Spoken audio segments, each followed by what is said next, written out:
Good morning, Mr. Chairman. I'm Shawn Meehan, Master Sergeant, U.S. Air Force, retired. I'm speaking with the permission of and on behalf of the Douglas County and Nevada State Republican parties. I'll try to summarize my written testimony for you. And I'd like to ask the committee, when you review previous testimony, there were no challenges of many of the references that were presented, and several of them do not jive with what I've found in researching this. Mr. Chairman, I've prepared citations and references to what I'm going to present to you. I'd like us also to consider that society has been lulled into a fraudulent belief that laws prevent crime rather than react to crime.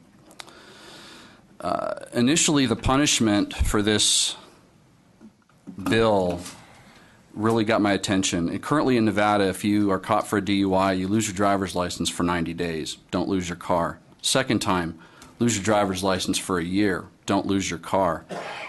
Driving is not an enumerated constitutional right. First offense for this bill, for failing to do paperwork and registering with an FFL, you lose for 2 years an enumerated constitutional right. Is that really where we want to go? Media in this country proclaim that firearms will never be confiscated in America. September 8, 2005, in New Orleans, Louisiana, Police Superintendent Eddie Compass ordered local police, National Guard, Deputy U.S. Marshals to confiscate all civilian-held firearms. They listened. Seizures were carried out without constitutional warrants and in some cases with excessive force. On September 23rd, the U.S. District Court for the Eastern District of Louisiana issued a restraining order barring further unconstitutional firearms confiscations. It can happen. Your committee is preparing to expose the people of Nevada to more regulation which directs us to trust our rights and privacy to the government. History demonstrates a profound cost that informed people must anticipate that in trusting the government with our personal information. Myself in the military in the 90s, I was compelled to give a DNA sample in the event of my death for identification purposes. Even before the law passed that established this DNA database, Major Victor Whedon, the chief of the Armed Forces DNA Identification Laboratory, said that this database would not be used for any other purpose than to identify war dead. But at the same time, on 16 January 1992, he's quoted in the LA Times as saying, however, it would be subject to an subpoena. It was. On December 2nd, 2002, President Bush signed a law that overrode this presidential policy, Pentagon policy. Yes, sir. I don't really want to cut you off, but you're doing a whole lot of reading. Okay, sir. I will move faster. Thank you. Well, it's not faster. It's the reading part. Yes, sir. Present day dateline, the IRS admits they abuse their database and they use that authority to target conservative groups. In New York, newspapers published a Google map of concealed weapons permit holder data, precipitating stalking incidents and physical threats. Missouri's database of concealed weapons holders that their state law mandates is confidential was twice given to the Social Security disability fraud investigators of the federal government. We have to be very cautious what data we give the government.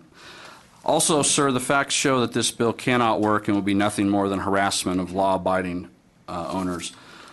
A paper by Greg Ridgway, Ph.D., Deputy Director of the National Institute of Justice at the U.S. Department of Justice, titled Summary of Select Firearm Prevention Strategies, concluded that the success of background checks depends on the ability to reduce straw purchasing, requiring gun registration. And this was written this year by the current administration. His paper also cites that the top two sources of gun crime are 47% are acquired by criminals via straw purchase, 26% are stolen. He continues that a perfect universal background system does not address the largest sources, which would likely become larger if background checks at gun shows and private sellers are addressed. A de facto registration database. Sir, if we could kind of get to it, it just doesn't sound like you're close to done, and I got like 40 people signed in, and I don't want to cut any of them off. Thank you, sir. I am almost done.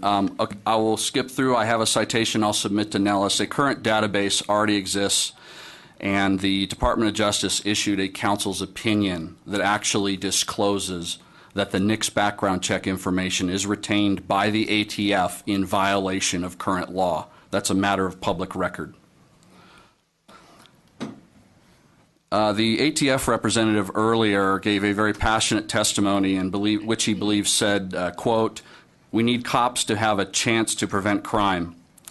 Mr. Ridgway's paper that I encourage you to read, that I just cited earlier, sets out research that fully over 90% of the current weapons used in crime are obtained in violation of laws that currently exist.